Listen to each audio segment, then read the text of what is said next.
की दुसऱ्या अध्यायामध्ये आपण काय पाहिलं तर दीपकाची असलेली गुरुभक्ती पाहिली की संदीपकाने जी गुरुभक्ती केली की किती उत्कट प्रकारे गुरुभक्ती करावी लागते।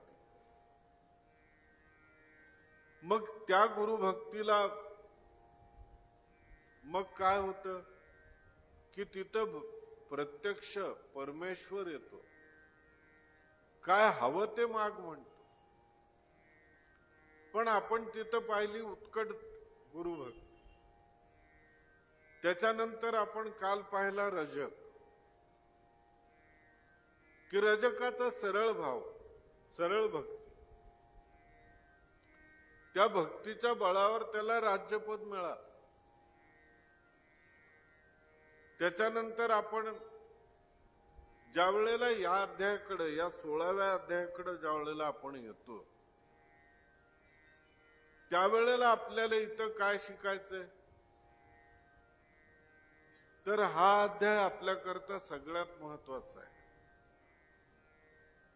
की जे आपण नाव आज सांगतोय की गुरुतत्व प्रदीप, त्या तत्वबोधाचा उपदेश या अध्यायामध्ये आहे। आणि त्या तत्वबोधाचा उपदेश करताना अजून एक गोष्ट इथं अशी लक्षात येते की गुरुनिंदेचं आणि गुरुद्रोहाचं हे पातक जे आहे ते किती भयंकर आहे। आणि हे पातक आपल्या हातनं कसं घडतं तर अज्ञानाने म्हणण्यापेक्षा सहजच घडतं। कारण सहज कशामुळे घडतं तर आपल्याला ज्ञान नाहीये म्हणून। जर ज्ञान आहे, जर ती विचाराची दृष्टी आहे, विचाराची जर ती धारणा जर आहे तर ते पातक घडू शकत नाही। म्हणून खऱ्या अर्थाने हा 16वा अध्याय इथं खूप मोठा महत्वाचा आहे, ज्याला आपण बारकाईने आपण लक्ष देऊन ऐकलं पाहिजे। सिद्धमुनी नामधारकांना सांगतात, नामधारक सिद्धमुनींना विचारतात की स्वामी महाराजांनी तर सगळ्या शिष्यांना पाठवलं तीर्थयात्रेला, मग स्वामी महाराजांच्या जवळ कोण होतं? आपल्या स्वामी महाराजांच्या जवळ त्यांच्या सेवेकरता कोण होतं, कोण राहिलं? सिद्धमुनी हसतात आणि सांगतात की मी खूप नशीबवान आहे त्या बाबतीत। स्वामी महाराजांनी मला ठेवून घेतलं होतं त्यांच्या सेवेकरता आणि बाकी सगळ्यांना पाठवलं होतं। मग नामधारक म्हणतात की स्वामी महाराज जरी गुप्त रूपाने जरी राहिले तरी असं कस्तुरी झाकून ठेवली म्हणून तिचा वास कधी असं दडत नाही। स्वामी महाराजांचं पूर्ण चरित्रच तसं आहे। तर स्वामी महाराज गुप्त रूपाने असले काय, प्रगट रूपाने असले काय, त्यांच्या लीला या असणारच, या घडणारच। तर नेमकं या स्थानी काय घडलं ते मला ऐकायची खूप इच्छा आहे, मला खूप मनाला ओढ लागली की जसं चातक पक्षी असतो ना तशी अवस्था इथं नामकरणीची। की सिद्धांनी तर खूपदा असं सांगितलंय की अरे भक्त कसा असावा तर तुझ्यासारखा असावा, की ज्याच्या मनामध्ये असलेली ओढ, की ज्याला आपल्या गुरूंचं चरित्र ऐकण्याकरता जी एक आंतरिक त्याच्या मनामध्ये तळमळ, जी एक ओढ, हे पाहिल्यानंतर खूप धन्य वाटतं की असा असावा।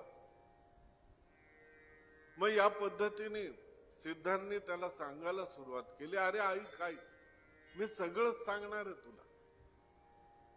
या इथं खूप वेगळा प्रसंग घडला असं सिद्ध सांगतात की नेमकं इथं झालं काय की एक दिवस सकाळची वेळ होती, झुंजूमुंजूची वेळ होती आणि एक अंगावर भगवे वस्त्र धारण केलेला एक गृहस्थ तिथं आला आणि आल्यानंतर तो स्वामी महाराजांच्या, आपल्या गुरुमाऊलींच्या पाया पडला।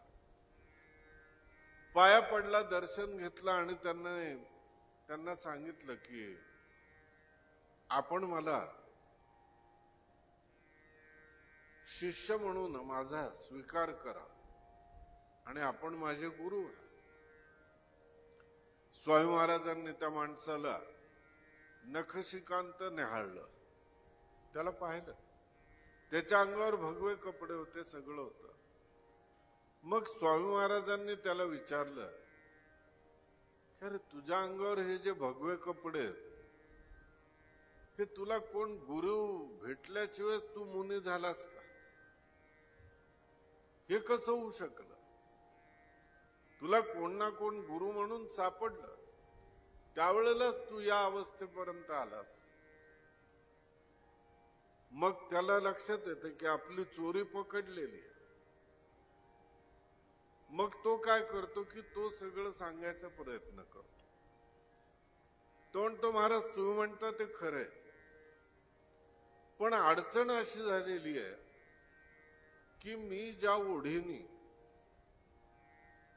ज्या अंतःकरणाने मी गुरुचा शोध घेतला, तिथं गेलो, मी त्यांना गुरु केलं, माझ्या मनामध्ये असं होतं की मला ज्ञानप्राप्ती व्हायला पाहिजे आणि मला ज्ञानप्राप्ती त्यांच्याकडनं व्हावी म्हणून मी त्यांना गुरु म्हणून स्वीकारलं. आणि मग मी त्यांच्या तिथं गेलो तर सगळ्याच गोष्टी विपरीत घडायला लागल्या. व विपरीत म्हणजे काय? तिथं गेलो तर त्यांनी मला सांगायचं की जा तू गाईचा गोठा साफ कर, गाईची धार काढ, झाडझूड कर, भांडी घास. मी म्हणायचो की मला पाहिजे यांच्याकडनं ज्ञान, आणि हे सांगतायत मला घरगड्यासारखी कामं. मला काही ते पटत नव्हतं. मी 2-3दा त्यांना सांगायचा प्रयत्न केला की अहो माझी बुद्धीची विचारधारा वेगळी आहे, माझं सगळं हे वेगळं आहे, आणि मी काही अशा गोष्टी करता मी तुम्हाला गुरु केलेलं नाही. मला ज्ञानप्राप्ती पाहिजे म्हणून मी तुम्हाला गुरु केलेलं आहे. मी अशी कामं करण्याकरता माझा जन्म नाहीये. मग मी त्यांना सांगून पाहिलं, पण त्यांच्यात काहीच बदल झाला नाही. उलट त्यांनी वरच्यावर मला अजून अशाच अकृत्य सेवाच करायला सांगायला त्यांनी सुरुवात केली. मग मात्र माझा नाईलाज झाला आणि मग मी त्यांना सोडून दिलं आणि निघून आलो. की आपल्या इथं उद्धारच नाहीये हे माझ्या लक्षात आलं की आपल्याला इथं ज्ञानप्राप्तीच होणार नाही, आणि ज्ञान मिळालं तरच माझा उद्धार आहे. त्याच्याशिवाय माझा उद्धार कसा होईल? माझा उद्धार होणार नाही, मला ज्ञान मिळणार नाही. मी त्यांना सोडलं, मी त्यांना सोडून दिलं, निघून आलो. स्वामी महाराज त्या गृहस्थाकडे बघतात आणि स्वामी महाराज म्हणतात, अरे तू त्यांना सोडलं, तुला काय बाजारातला भाजीपाला वाटलं का? की आज तू गुरु केलं आणि तू त्यांना सोडलं म्हणून तू सांगतोस. गुरु म्हणजे काय बाजारातला भाजीपाला आहे? आपल्याला पाहिजे त्यावेळेला आपण घेतला, नको त्यावेळेला टाकून दिला, नको त्यावेळेला फेकून दिला. स्वामी महाराज म्हणले, तू बोलतोयस काय? याचं तारतम्य तुला आहे का? तू निंदा करतोयस, तू द्रोह करतोयस, आणि तू मला सांगतोयस की मला अनुग्रह द्या म्हणून. तुला कळतं का की गुरु निंदेचं पातक किती मोठं आहे, गुरु द्रोहाचं पातक किती मोठं आहे, आणि तू सरळ या गोष्टी करतोयस आणि वर फुशारकी सांगतोय तू असं असं तुला ज्ञान पाहिजे आणि हे पाहिजे. तुला याच गोष्टी कळत नाहीत तर तुला बाकीचं ज्ञान कुठून मिळणार? मग स्वामी महाराजांचं थोडासा असा क्रोधित झालेला भाव पाहिल्यानंतर तो आलेला साधू थोडा, मुनी थोडा शांत होतो आणि तो म्हणतो की मला काही कळेना चाललंय, मी खूप असं भरकटल्यासारखं झालं, भ्रमिष्ठासारखं झालो, मी खूप संभ्रम अवस्थेत, माझी विनंती आहे की मला या अवस्थेतनं बाहेर काढा, मला या अवस्थेतनं बाहेर काढा, माझी मनोमन तुम्हाला प्रार्थना आहे. मग स्वामी महाराज त्याला सांगतात की बाबा तुला जर यातनं बाहेर पडायचं असेल तर मी एक तुला कथा सांगतो, ती तू शांतपणे ऐक आणि मग तू त्याच्यावर विचार कर. मग स्वामी महाराजांनी जी कथा सांगितली त्या धम्म मुनींच्या आश्रमातली आणि त्यांचे 3 शिष्य, एक दिवस असं होतं की ते त्यांच्या एका शिष्याला बोलवतात आणि त्याला असं सांगतात की बाबा रे तू एक काम कर. काम काय करायचं तर आपल्या आश्रमाचं जे शेत आहे ना, त्या शेतामध्ये आपण पेरणी केली रे, पण पावसाने जरा ओढ दिली आणि त्याच्या बाजूलाच पाण्याचा साठा आहे, तलाव आहे, तिथनं कालवा पण आहे, तर ते पाणी तू शेताला जर दिलंस तर पीक चांगलं येईल. तो म्हणतो ठीक आहे, जशी आपली आज्ञा. तो जातो. गेल्यानंतर त्याने याच्या आधी कधी शेत पाहिलेलं नसतं, त्या गेल्यानंतर तो बघतो आणि सगळी ती भौगोलिक परिस्थिती त्याच्या लक्षात येते. ती भौगोलिक परिस्थिती अशी असते की शेत असतं उंचावर आणि कालवा असतो खालच्या बाजूला. तो विचार करतो की आता या कालव्याचं पाणी तर तिकडे जाणार नाही, हा कालवा वाहतोय, मग आपल्याला काय करावं लागेल की हा वाहणारा कालव्याला बांध घालावा लागेल, हा बंद करावा लागेल, तर मागची पाण्याची पातळी वाढेल आणि मग मागच्या बाजूने शेतामध्ये पाणी जाईल. मग आता हे कालवा बंद करायचा, मग तो काय करतो, इकडं तिकडं जातो, दगड धोंडे जे काय असेल पडलेलं ते जमा करतो आणि त्या कालव्यामध्ये तिथं टाकतो. पण पाण्याला प्रवाह जास्त असतो, त्या प्रवाहात जसे धोंडे टाकतो तसं त्या प्रवाहात ते धोंडे वाहून जातात. हा खूप खिन्न मनाने विचार करतो. हा विचार काय करतो की आपल्याला गुरुमाऊलीची आज्ञा आहे आणि सद्गुरूंच्या आज्ञेचं जर आपण पालन जर केलं नाही तर आपल्या आयुष्याला काय अर्थ आहे, की त्यांच्या आज्ञेचं पालन करणं हेच आपल्या आयुष्याला अर्थ देणार आहे. मग तो खूप विचार करतो आणि तो शेवटी एक विचार करतो की गुरु आज्ञेकरता आपला देह आडवा पडला तरी हरकत नाही, आपण राहिलो काय गेलो काय काही घेणं देणं नाही, पण गुरु आज्ञेचं पालन करायचं. मग तो काय करतो, तो जो कालवा असतो त्या कालव्याचा अंदाज घेतो आणि तो स्वतःच त्या कालव्यामध्ये झोकून देतो की एका बाजूला 2 आपले पाय घट्ट रोवतो आणि एका बाजूला 2 हात रोवतो आणि त्या कालव्यामध्ये असा आडवा पडतो. तिथं आडवा होतो, त्याच्यामुळं काय होतं की ते पाणी बऱ्या प्रमाणात आडल्या जात आणि काही थोडस वाहत जात, पण पाणी आडल्यामुळं वर पाण्याची पातळी वाढती आणि पाणी तिकडनं शेतात जात असेल. पण आता ह्याची पंचायत अशी की हा कालव्यात झोपलेला आहे, हा उठला की पाणी पुन्हा वाहणार, मग शेतात पाणी चाललंय की नाही हे याला काय कळायला मार्ग. बर शेत किती वेळ भिजणारे पाण्यात, किती वेळ लागणारे हे माहित नाही, पण गुरुआज्ञेचं पालन म्हणून स्वतःला जे झोकून दिलं तो त्याच्यातच आपला आडवा पडलेला. इकडं सूर्यास्त होतो. मुनीवर विचार करतात की आपण याला पाठवलं होतं पण तो अजून आलाच नाही. अहो कधीही लक्षात ठेवा की ज्या वेळेला गुरुमाऊली एखाद्या गोष्टी करता आपल्याला काही सांगती, पाठवते कुठं, तर तिचं सातत्याने आपल्या येण्याकडे लक्ष असतं. प्रत्येक वेळेला ती आपल्या अवताल भोवताल काय आपल्याला कुठं दगा फटका होईल का, काही होईल का, या विचारात ती सातत्याने असते. आणि मग सूर्यास्त होऊन गेला तोपर्यंतही हा आला नाही, म्हणून मग प्रत्यक्ष गुरुमाऊली तिथं शेतात येते आणि येते ते जोरजोरात त्याच्या नावाने आवाज देतो.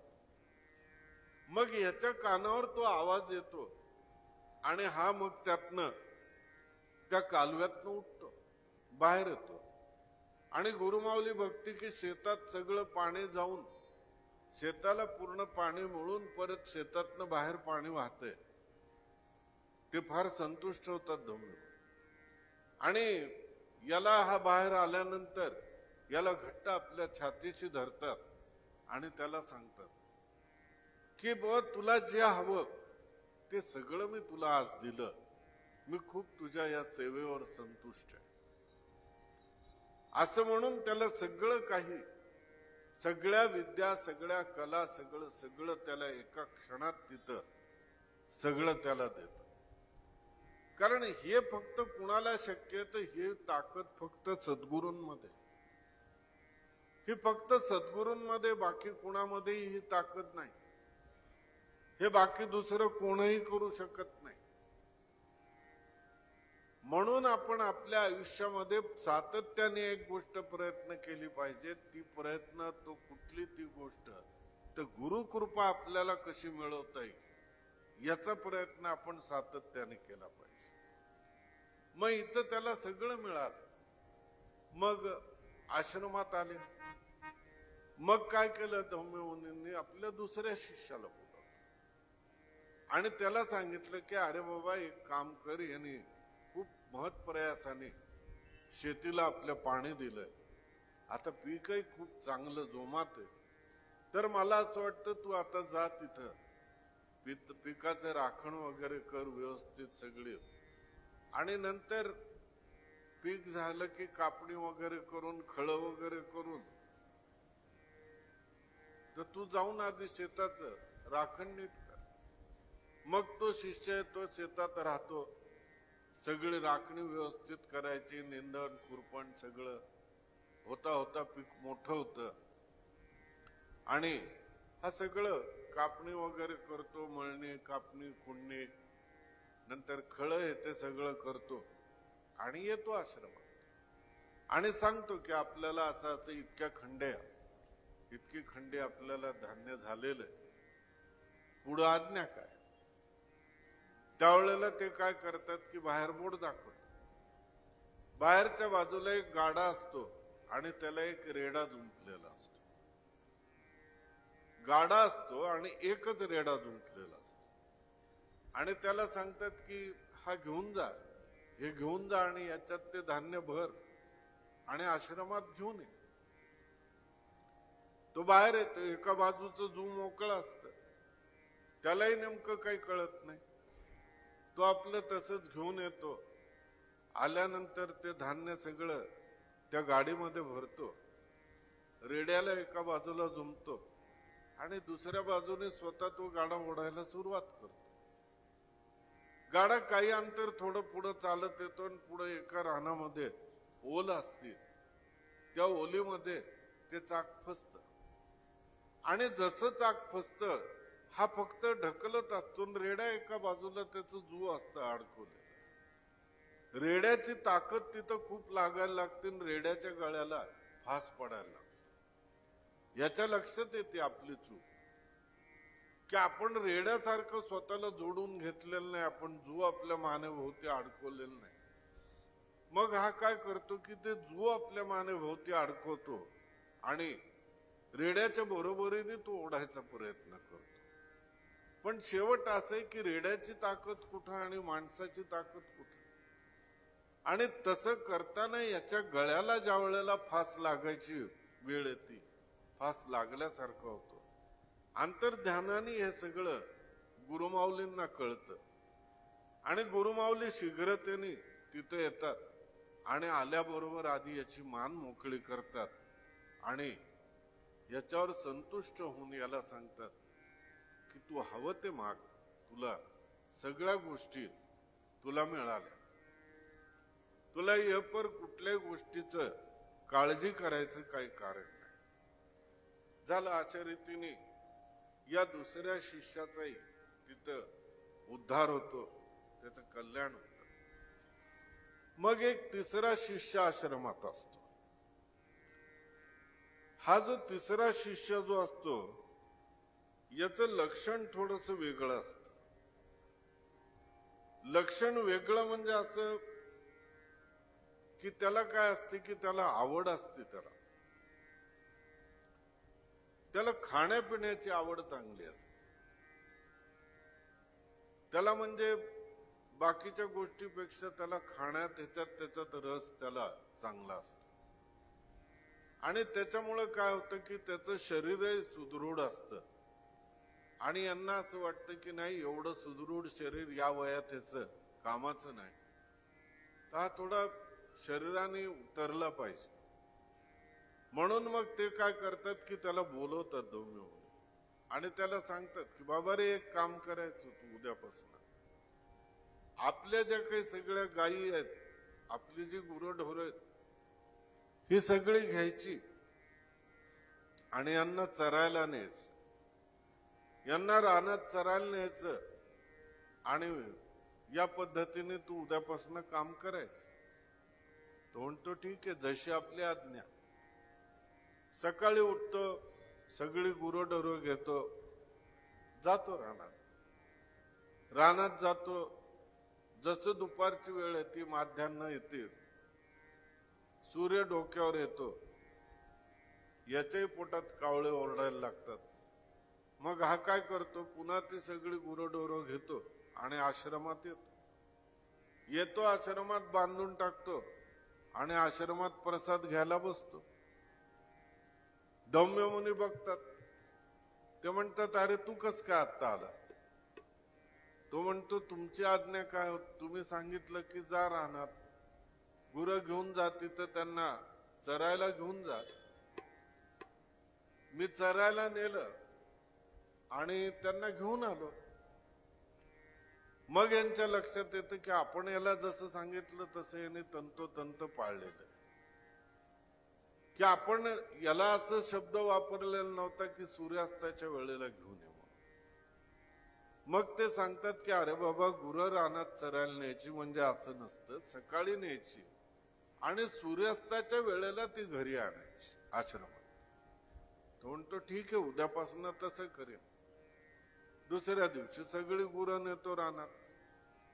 दुपारची वेळ होती, झाडाखाली बसतो.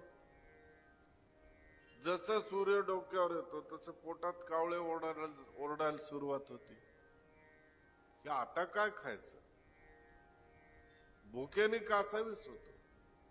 त्यावेळेला सभोवताली इकडं तिकडं कुठंतरी बघतो तर त्याला काही थोडीशी वस्ती दिसते काही घरांची. तिथं जातो आणि तिथं भिक्षा मागतो.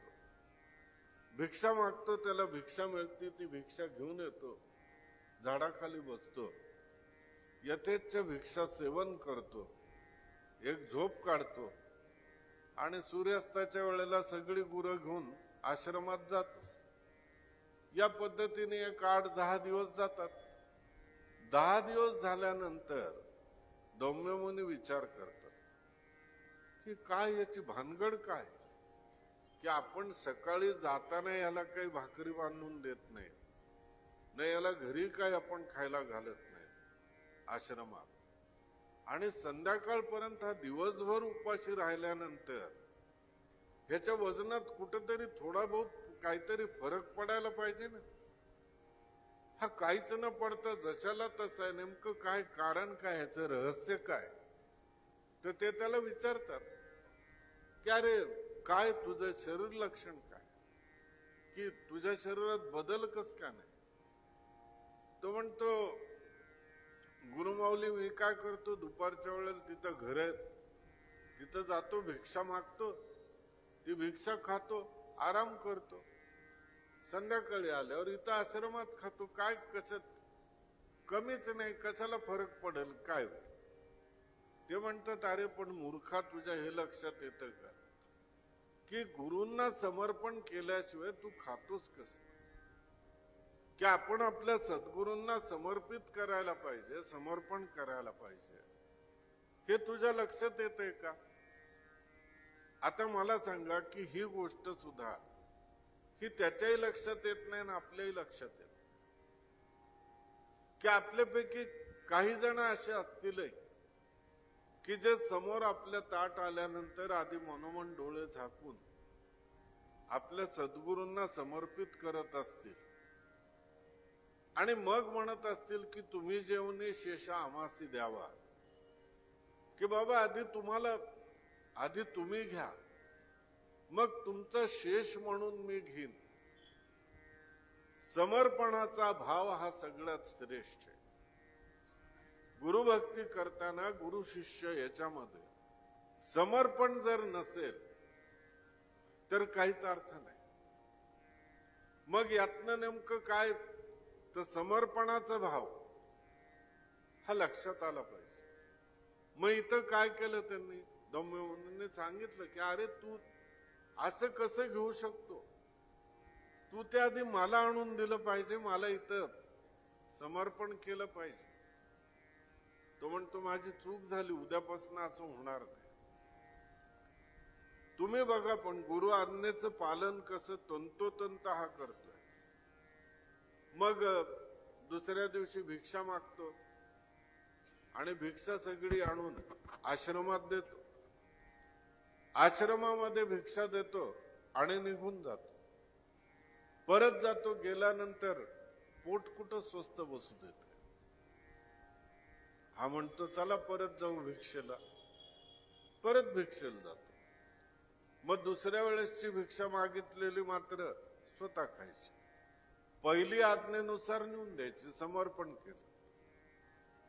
8-10 दिवस तसे जातात. तरी आहे याच्या तब्येतीत जशाल तसाच.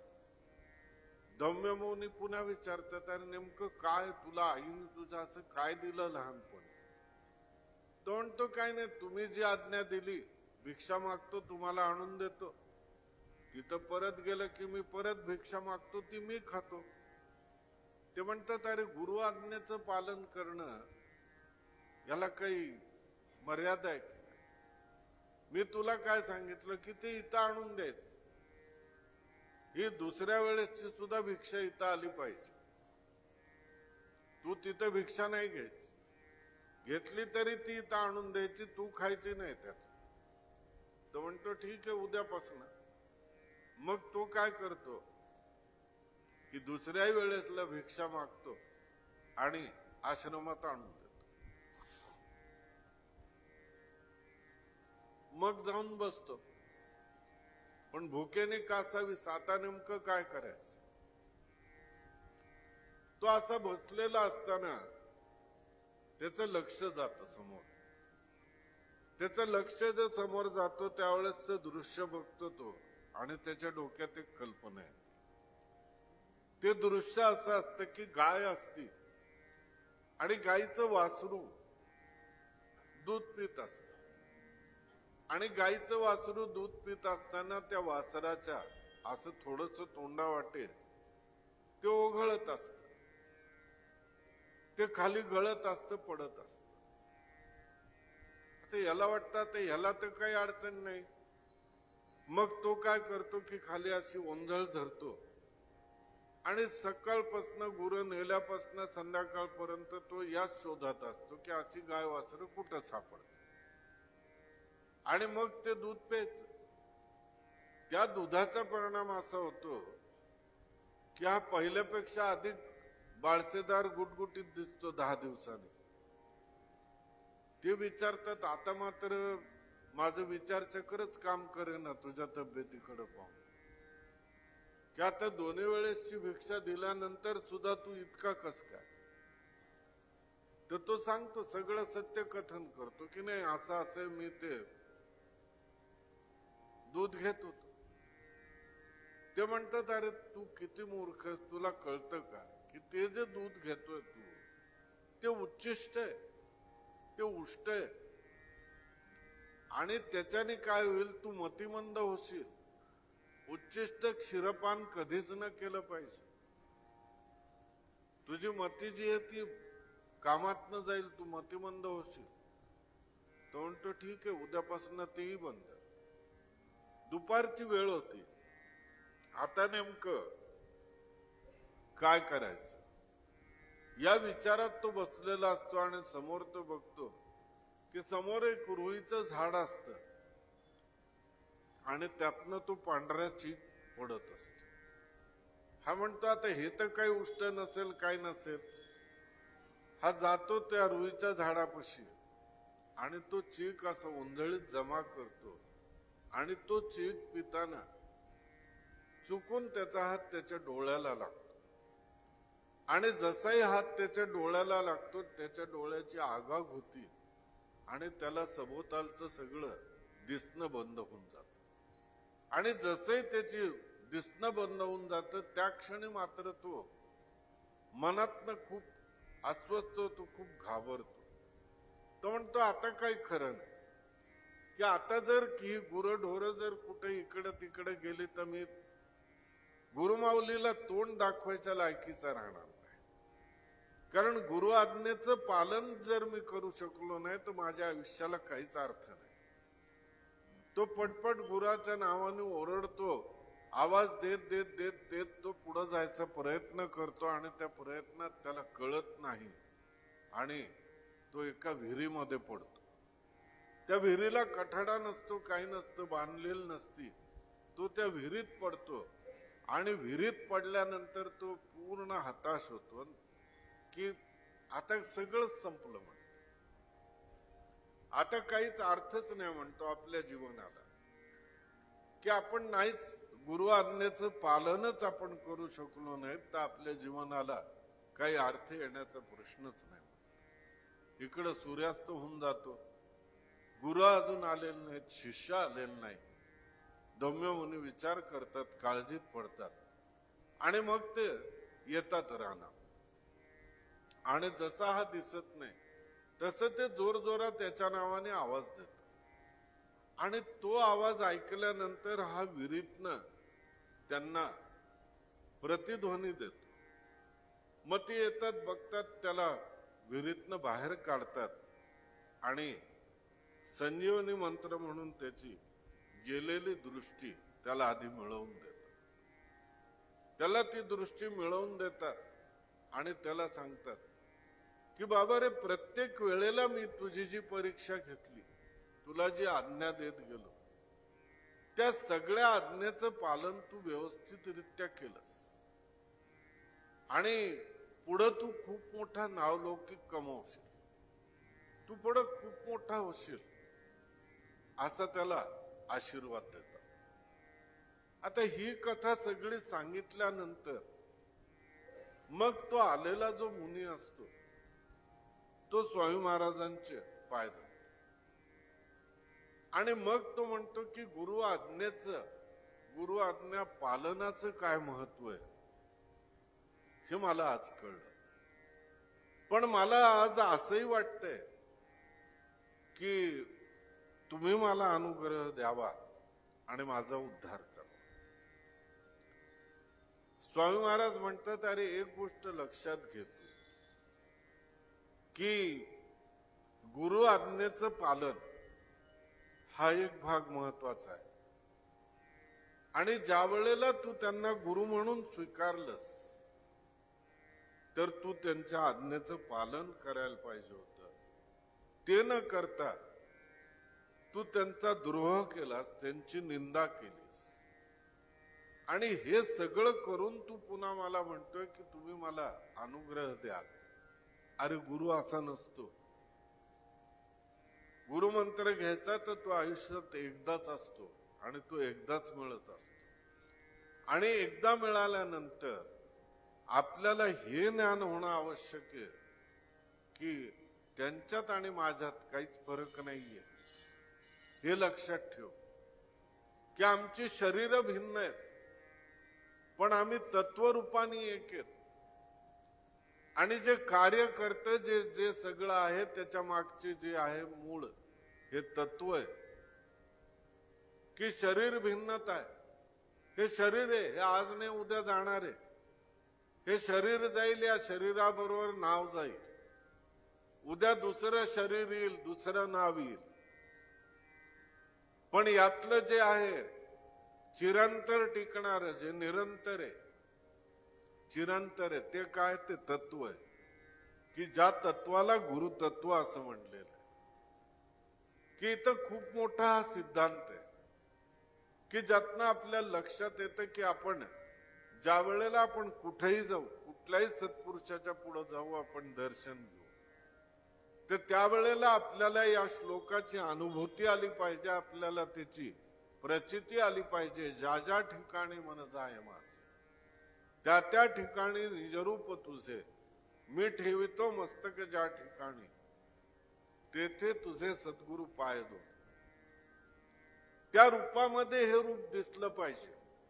अहो खरं जर आहे तर हे तत्व, ही ज्योत आहे, हा प्रदीप आहे, हा गुरुतत्वाचा प्रदीप आहे, हा अंतरंगात आपल्या प्रत्येकाच्या चेतला पाहिजे, प्रज्वलित झाला पाहिजे.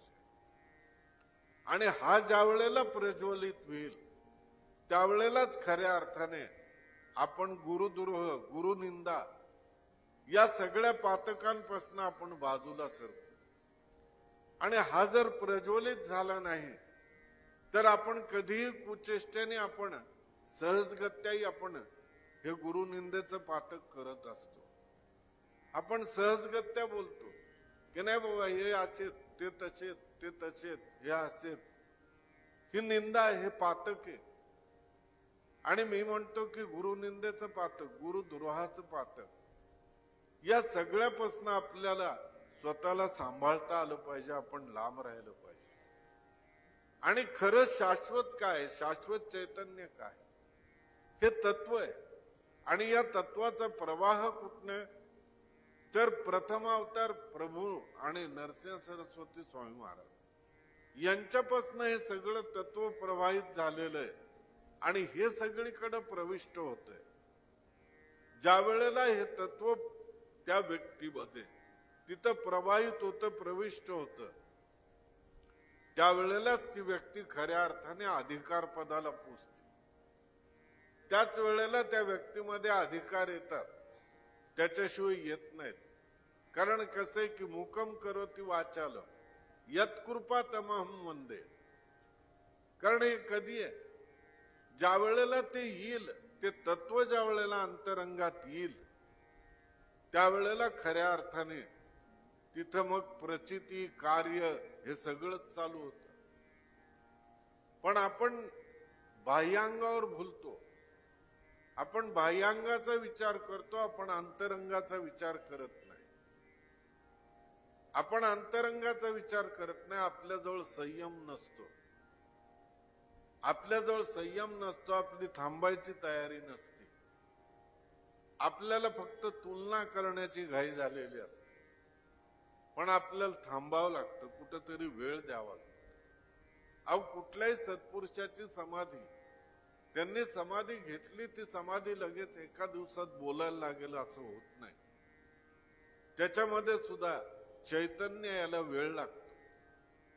आणि म्हणून मी सांगतो की गुरुतत्व, गुरुतत्वाचा बोध हा प्रत्येक मनामनामध्ये होणं हे नितांत गरजेचं आहे. ही काळाची गरज आहे,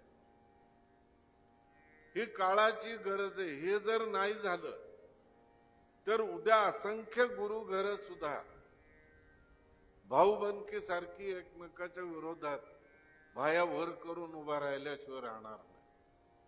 आणि ज्या वेळेला या गुरुतत्वाच्या हा जो ज्या वेळेला प्रकाश आपल्यामध्ये पडेल त्यावेळेला खऱ्या अर्थाने आपण सगळेजण एका गोष्टीने, आपण फक्त धर्माच्या रक्षणाकरता की आपल्याला नेमकं काय करायचं काय नाही, या सगळ्या गोष्टी करता आपण समूहाने या गोष्टी करू शकू.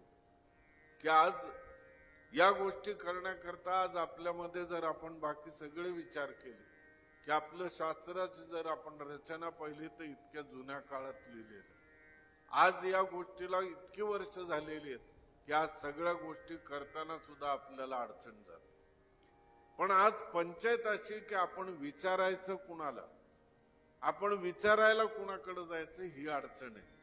विचारायला कुणाकडे गेलं तर कोण सांगेल याची आपल्याला शाश्वती नाही. ज्यांची म्हणजे थोडक्यात सांगायचं तर आद्य शंकराचार्यांनी ज्या उद्देशाने या देशामध्ये 4 पीठाची स्थापना केली की 4 पीठ 4 वेदाचं रक्षणच नाही तर एकमेकांमध्ये समन्वय ठेवून वेगवेगळ्या प्रसंगातनं आपल्याला कसं सांभाळून नेतील, तारून नेतील या गोष्टी आणि मग त्यातनं काही ज्या आणणाऱ्या गोष्टी आहेत, ज्या कालानुरूप काही गोष्टी त्याच्यात बदल करणे किंवा काय करणे, हे अधिकार ज्यांच्या हातात आहेत, दुर्दैव असे की तेच कधी एकत्र यायला तयार नाही.